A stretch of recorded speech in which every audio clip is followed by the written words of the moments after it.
Masakit sa akin kasi papa ko po yun. My God, I hate drugs. Sa pinakahuling tala ng GMA News, nadagdagan pa ang bilang ng mga napapatay na umano'y sangkot sa ilegal na droga. Umabot na po ito sa 363 mula noong maupo sa pwesto si Pangulong Duterte hanggang kaninang alas 12 ng tanghali. 137 po ay sa Metro Manila, karamihan din sa mga nasawi ay mga lalaki. 63% ng kabuang bilang o 228 ang nasawi sa mga operasyon ng pulisya. 213 naman ay umano'y armado nang mangyari ang insidente. Hindi po tukoy kung anong kalibre ng baril ang bit-bit umano ng karamihan sa kanila. Pero ang mga nakitaan umano ng kalibre 38 baril, 54, 22 naman ang nakitaan umano ng baril na kalibre 45. Samot-sari ang kwento kaugnay sa mga namamatay sa gitna ng kampanya kontra ilegal na droga. Merong nang agaw ng baril sa pulis kaya namatay. Meron ding nagtangka umanong tumakas kaya binaril ng pulis. At meron din namang natagpuan na lang patay na may karatula pang siya ay pusher umano. Sa 363 na napatay sa kampanya kontra droga na naitala ng GMA News mula June 30 hanggang ngayong araw, 135 ang nadale ng mga hindi pa nakikilala mga suspect. Sa bilang na ito, 62 ang mga mistulang sinalvage at mga bangkay na lamang ng matagpuan. Nababahala ang Commission on Human Rights sa pagtaas ng bilang ng mga namamatay kaugnay sa droga sa labas ng lehitimong operasyon ng pulis. A failure to arrest a vigilante is a failure of law enforcement. There are criminals that the law enforcement agents of our country should go after. Palaisipan pa sa CHR kung sino ang pumapatay. Kung hindi pulis ang may gawa, may basbas kaya ng pulis ang pagtutumba ng mga drug suspect? Nangangahulugan din ba itong may mga vigilante na inilagay na ang batas sa kanila mga kamay? A big dip, pagbaba ng krimen, particular po yung krimen sa crimes against properties. Ito pong mga petty crimes. However, may nakikita rin ho tayong admittedly mayroon din hong sumasabay at medyo may pagtaas po yung number of murder and homicide cases. Sa opisyal na tala ng PNP, nasa 316 ang patay. 4,386 naman ang arestado, 141,310 naman ang sumuko. Ayon sa CHR, nasa 41 ngayon ang hawak nilang reklamo ng paglabag ng karapatang pantao kaugnay sa operasyon kontra droga. Magiging patas daw sila sa investigasyon. Hindi kami one-sided simply because we should really understand that the CHR is an independent constitutional body. Wala po kaming pinapanigan. Sandra Aguinaldo, Nakatutok, 24 Oras.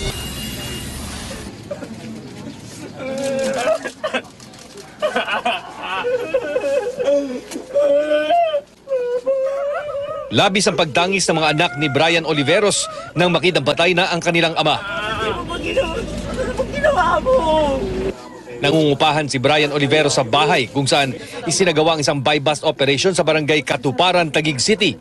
Ayon sa pulisya, nagpanggap daw na buyer ng shabu ang isang pulis pero nakatunog ang mga katransaksyon at nakipagbarilan ito umano sa mga pulis. Pumosisyon na yung mga tropa, pumasok si Alvin Taduyo sa loob ng bahay. Nung nagkaroon na siguro ng transaksyon, mga ilang minuto, nagkaputukan na sila.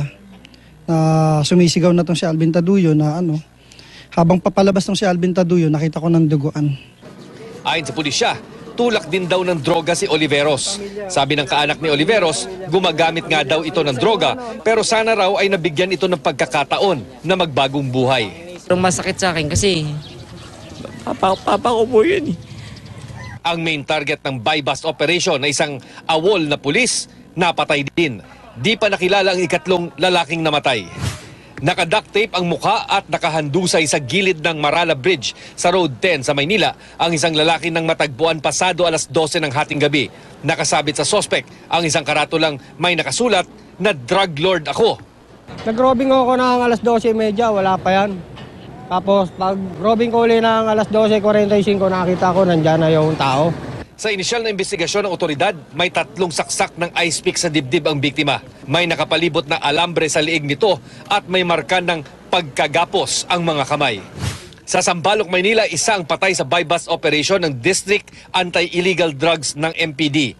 Ayon sa District Anti-Illegal Drugs ng MPD, nanlaban daw ang awol na pulis na si Antonio Capuli kaya humantong sa barila ng operasyon. 5 tama ng baril ang inabot ni Capuli. Matagal na raw minamanmanan si Capuli na sinasabing drug pusher daw sa lugar. Kasamahan daw ni Capuli ang nahuli kagabi ng MPD Station 4 na si Rodolfo Santos na isa rin umanong awol na pulis. Hindi pinapasok ang media sa pinangyarihan ng insidente. 8 sachet ng hinihinalang shabu, 1 kalibre 38 revolver, 2 live ammunition at 4 na empty shells ang na-recover sa inuupahang bahay ni Capuli. Chino Gaston, Nakatutok, 24 oras. Sa Davao del Norte, patay ang isang sundalo habang 4 na iba pa ang sugatan ng tambangan ng mga hinihinalang miyembro ng New People's Army. Ayon po sa Philippine Army, inatake ang mga sundalo habang naglalakad pabalik sa kampo mula sa pagpapatrolya. Kasunod yan ang suspensyon ng military operations dahil sa dineklarang unilateral ceasefire ni Pangulong Duterte. Dismayado man ang AFP sa insidente, nangako silang ipatutupad ang panawagan sa kapayapaan ng Pangulo.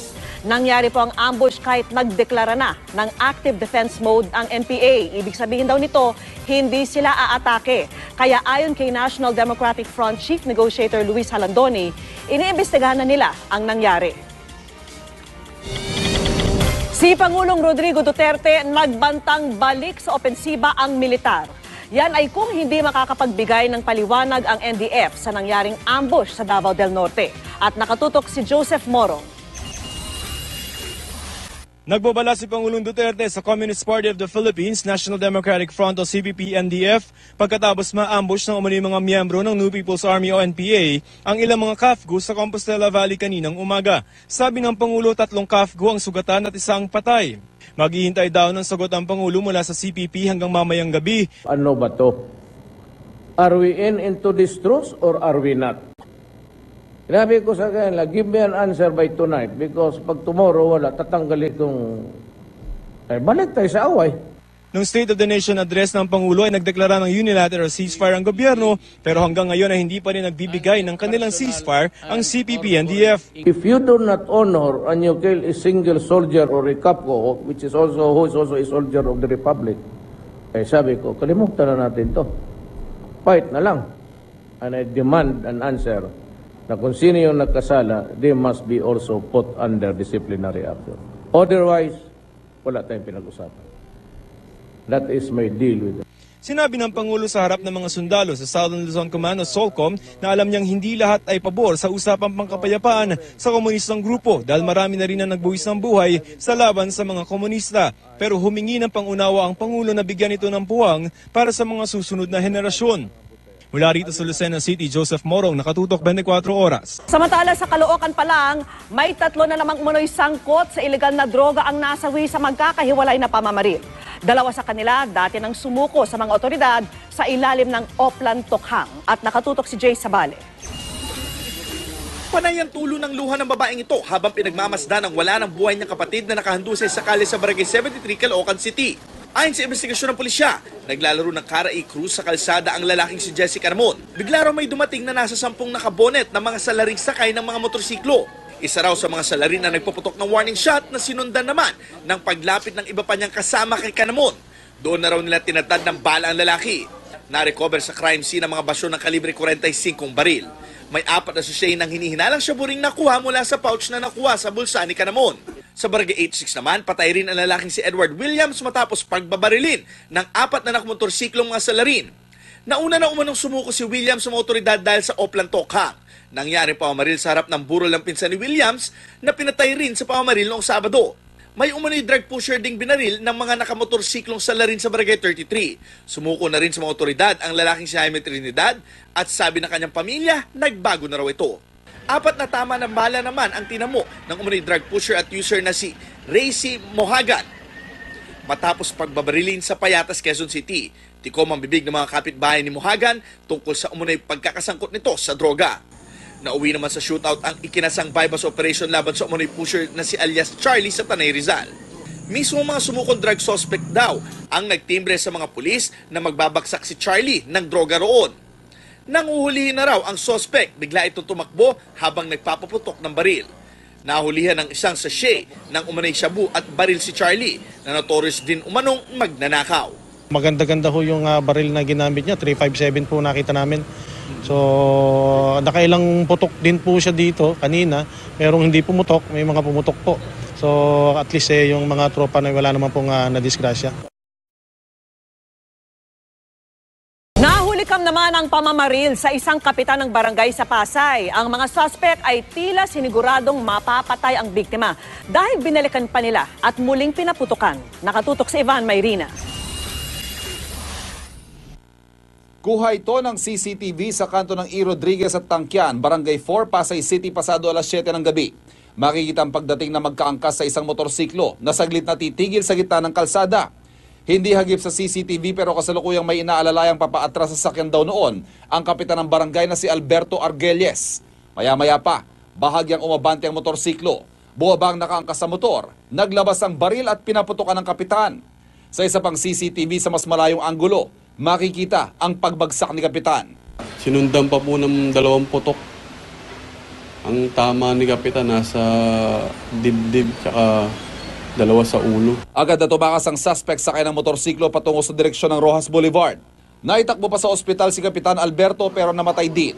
Sabi ng mga kabarangay ni Kapitan Alberto, posibleng politikang motibo. Kaninang tanghali nga raw, isang text message ang nakuha ng isang kagawad na ang sabi, 5 kagawad daw ang isusunod sa kapitan. Pero ang PNP, iniimbestigahan din daw ang anggulong droga. Yung lugar niya, medyo isa sa mga affected na barangay. Dito sa Pasay. So maaari, may nakaaway siya dahil siguro ini-implement niya yung pagpapasuko. Ang sabi na may bahay ni Kapitan, minsan na raw sila nakatanggap ng banta noon. Tamatan namin yung pera na binibigay sa kanila nung nagpapapatay sa mister ko. Binaliwala ng mister ko yun kasi akala niya politika lang yan. Naka-helmet at malabo ang kuha ng CCTV sa mga suspect pero patuloy na iimbestigahan ng pulisya ang mga nasa likod ng pamamaslang. Ivan Mayrina, Nakatutok, 24 Oras. Dead on the spot ang 2 suspect sa iba't ibang kaso, kabilang na po ang droga at pagpatay ng manlaban umano sa mga umaarestong pulis sa Navotas. Nakatutok si Emil Sumangil. Sa loob ng bodegang ito sa Fishport Complex, naganap ang umano'y engkwentro sa pagitan ng PNP, CIDG at mga miyembro ng isang umanong kilabot na criminal gang pasado alas 4 ng madaling araw. Ayon sa pulisya, isisilbi raw sana nila ang arrest warrant sa target ng kanilang operasyon na sina Junjun Tibay at Roman Apita nang bigla umano silang paputokan ng 2. Dahilan para gumanti raw ng putok ang mga operatiba. Patay matapos magtamo ng hindi bababa sa 2 tama ng bala sa mga katawan ang mga suspect. Nalaban ng ating mga operatiba hanggang masupil yung 2 suspect. Itong grupo na ito was also figured out in 3 separate shooting incidents dito sa Navotas. Wanted ang 2 sa kasong murder. Pero ayon sa CIDG, may kinalaman din umano sina Tibay at Apita sa gun for hire operations at illegal drug trade. Ilang short firearms gaya ng caliber 38 at kalibre 45 at ilang pakete ng hinilalang shabu ang na-recover sa encounter site. 2 yung nakuha nating suspects, pero may mga kasamahan pa yan na nakatakas doon sa may likuran. In fact, yung isang caliber 45 na locate na lang natin doon sa may likuran, itinapon na lang nung mag-exit yung suspect. Kilala naman natin sila, yung mga nakatakas, so tutuloy natin yung operation. Emil Sumangil, Nakatutok, 24 Oras. Samantala, issue sa West Philippine Sea, peace process at gyera kontra droga ang ilan sa mga napag-usapan sa pulong kahapon ng National Security Council na dinaluhan ni Pangulong Rodrigo Duterte kasamang 4 na nagdaang Pangulo ng bansa. Kwento ng mga dumalo sa pulong, panay daw ang bangka ni President Digong at nakatutok si Salima Refran. Sa isang pambihirang pagkakataon, nagsama-sama kagabi ang 5 Pangulo ng bansa para sa pulong ng National Security Council sa Malacanang. Pero ang naging maugong, ang hindi pagkamay ni dating Pangulong Aquino kay dating Pangulong Arroyo at ang hindi raw pagpansinan ng 2. Pero sa kwento ni dating Pangulong Estrada, wala akong napansin. Gagawa kayo na intriga na nun. Well, they were far apart eh. So, kami 2 ni President FBR nasa gitna nila. Ayoko kung sino gano'n nun. Nag-position ng mga lugar namin. Pero all throughout the meeting, di po ba sila nag-usap? Hindi. Pero siya mag-uusap, magkalayo sila. Ako, ni President Aquino. Katabi naman niya si FBR. Oo. Kaya ako, kausap ko si President Aquino. Si FBR, kausap si Gloria. Sa pulong, hiningi daw ni Pangulong Duterte ang kuro-kuro ng mga dating Pangulo sa mga isyu ng West Philippine Sea, peace process at laban kontra droga. Pero sabi ng mga dumalo, pinag-uusapan daw silang wag isapubliko ang mga detalye. 5 oras tumagal ang meeting at sa kwento ni Justice Secretary Vitaliano Aguirre II, tila di naman sila nainip dahil si Duterte ang bumangka sa pag-uusap. Maganda, friendly ang bawat isa. Nagtatawanan nga, bibiruan, nakapagbiro pa nga eh. Nagbibiroan pa sila eh. Pero chiefly, nagbibiro si President Duterte. Nagbibiro niya, maganda yung Vice President natin. Dahil unang beses nangyari ang pagsasama-sama ng 5 Pangulo, hindi pinalampas sa mga netizens ang pagkatuwaan ang makasaysayang meeting of the presidents. Kanya-kanya silang gawaan ng mga kwelang memes. Merong historical ang atake. Bakit 5 presidente lang kung pwede naman daw isama na ang lahat ng namuno sa bansa mula pa noong panahon ni Emilio Aguinaldo? Merong tila Asia novela na Meet Your Garden at barkadang nagsiselfie. Salima Refran, Nakatutok, 24 Oras. Kwento naman ni Presidential Peace Advisor Jesus Loreza, hindi nag-isnaban sina dating Pangulong Noynoy Aquino at Gloria Arroyo sa pulong sa Malacanang. Ayon kay Loreza, hindi lang daw nagkaroon ng pagkakataon na magkamay at magkausap ang dalawa dahil agad silang dinala sa kanilang pwesto kaya hindi na nagkalapit. Isang babae ang hinold up ng 2 lalaki sa San Mateo, Rizal kaninang madaling araw. Yung isa sa mga sospek patay nang manlaban naman sa mga pulis sa follow-up operation. Nakatutok si Cesar Apolinario. Makikita ang 2 lalaking ito na nakatambay sa isang kanto sa General Luna Avenue sa Barangay Ginayang, San Mateo, Rizal, pasado 1:00 ng madaling araw. Maya-maya makikita naman ang pagtawid ng babaeng bibiktimahin na si Annabel Blanes na nooy pauwi na sa kanilang bahay. Hindi nakita ang aktong pang-hold up sa biktima dahil natakpan ito ng tolda. Pero kapansin-pansin ang pagdikit ng dalawa sa biktima. Nag-aabang ako sa sasakyan. Hindi ko napansin na pag ganun ko, bigla ko nilang tinutukan ng ice pick sa kabaril. Bigla po sila ditong nanakbo ako. Bigla na po akong pumunta sa malapit na himpilan. Agad nagsagawa ng follow-up operations ang pulisya. Sa madilim na iskinitang ito, positibong nadatna ng isa sa mga sospek na kinilala lang sa alias na Pantoy na umano'y notorious holdupper at nagtutulak ng droga sa lugar. Dead on the spot ang sospek matapos umanong manlaban sa pulisya. Biglang bumunot, tutukan yung ating tropa. Butin lang, hindi tinamaan. Tayo na gumanti na ng putok. Ito yung tao na nagtutulak, gumagamit, same time, nang hold up. Na-recover sa suspect ang mga ninakaw nito, kabilang ang mga alas, pera, digital camera at isang caliber 38 na baril. Patuloy na tinutugis ang isa pa niyang kasamahan. Cesar Apolinario, Nakatutok, 24 Oras. Nakapuga mula sa Cebu Provincial Detention and Rehabilitation Center ang isang presong sangkot umano sa ilegal na droga. Nakatakas siya ng sumabay sa paglabas ng mga dalaw. Ang insidenteng nahuli tinutukan ni Alan Domingo ng GMA Cebu. Maximum Security Prison ang Cebu Provincial Detention and Rehabilitation Center o CPDRC. Kaya ganito rin karami ang CCTV sa loob. Pero nitong Lunes, isang preso na sangkot sa illegal na droga nakatakas. Batay sa kuhang ito, makikitang lumalabas sa mga dalaw matapos ang weekend visitation. Ang huling nakalabas, ang lalaking ito na ayon sa CPDRC management, may na-turn over na visitor's pass. Pagdating sa isa pang prison guard, nakalusot pa rin nang ipakita ang di umano'y peking armband para sa mga visitor. Napag-alaman na lang na nakatakas ang isa sa mga preso nang magsagawa ng routine morning head count. Ang pumuga ay kinilalang si Arnel Mait. 3 buwan pa lang sa loob ng piitan pero pangalawang beses nang nagtatangkang tumakas.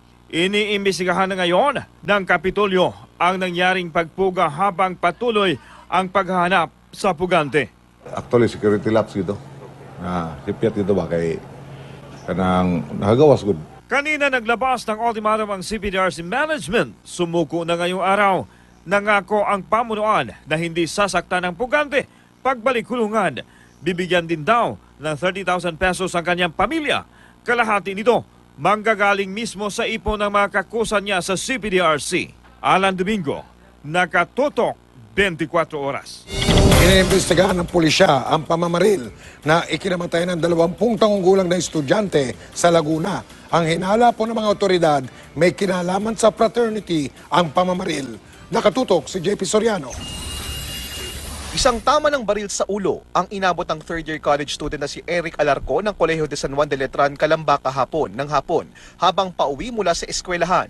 Kwento ng ilang nakakita sa pamamaril, may sumusunod daw na lalaki kay Alarcon paglabas ng eskwelahan. May isa pa raw lumapit sa biktima na nagbigay ng papel. Pagkatapos daw nito, binarilang malapitan sa ulo si Alarcon ng lalaking sumusunod sa kanya. Sabay sumakay daw ang sospek sa motorsiklo, kasama pa ang isang lalaki. Wala pang pagkakakilanlan ang mga sospek, pero ang namaril daw ay naka-bull cap at t-shirt na stripes. Isang tricycle driver ang nagdala sa dugo ang katawan ni Alarcon sa ospital, pero kanina, binawian na siya ng buhay. Halos di makapaniwala ang ina ni Alarcon sa nangyari sa anak. Humiling ito na wag kunan ng kamera para na rin daw sa seguridad nila. Wala raw siyang alam na kaaway ang anak, nakilala niyang masiyahin at mabuting kaibigan at anak. 20 taong gulang si Alarcon at third-year tourism student. Gagraduate na ito sana sa susunod na taon. Mahal na mahal ko siya. Hindi ko nasabi sa kanya yun. Pero pinaparamdam ko naman na kahit hindi ko masabi. By doing. Isa raw sa tinitingnang anggulo ng pulisya ang away sa fraternity. Kumakalap pa raw sila ng testimonya at ebidensya kaugnay ng kasong ito. Active siya sa frat nila. Member ba siya ng frat? Member siya ng frat. Okay. Active siya doon. Pero mga kinukwento niya, mga advocacies nila, yun, magaganda naman. Pero hindi ko rin may alis na sa frat talaga merong mga away, ganyan. Wala pang pahayagang Letran Calamba ukol sa insidente. JP Soriano, nakatutok 24 oras. Natupad na po ang pangarap ng isang sapatero sa Marikina sa pagsusuot ni Pangulong Rodrigo Duterte ng sapatos na gawa niya. At dahil nagustuhan ng Pangulo ang sapatos, abay nagpagawa pa raw siya ng isa pang pares. Nakatutok si Mark Zambrano, exclusive. Sa maliit na bahay na ito sa Santo Niño, Marikina, nagsisikap araw-araw ang 68 anyos na sapaterong si Rolando Santos. Kaya laking tuwa niya nang suotin ni Pangulong Rodrigo Duterte ang ginawa niyang sapatos nang harapin ito si US Secretary of State John Kerry kahapon. Ipinaabot lang daw nila sa isang kaibigan na gumagawa naman ng damit ng Pangulo ang sapatos. Nung maisukat, na ayos, papaano ko daw nagawa yun? Na wala namang sampon na ibinibigay o binibigay na sukat. Nagawa na nagkasya na siyan. Ito yung actual na pattern na ginamit ni Tatay Rolando para dun sa sapatos na ginawa niya para kay President Duterte. Makikita niyo yung design na ginamit niya. At ito naman, yung leather na ginamit niya dun sa sapatos. Ayon kay Tatay Rolando, tinuturing niyang natupad na pangarap ang mabigyan at masuot ng isang presidente ng Pilipinas ang kanyang ginawang sapatos. Hindi ako makapaniwala. Biruin mo sa gawa ko na suot ng presidente. Isang itim na sapatos pa raw ang ipinagawa ng Pangulo kay Tatay Rolando. Proud kami. Proud kami. Isang malaking tao nagawa niya ng sapatos. Mark Zambrano, nakatutok 24 oras.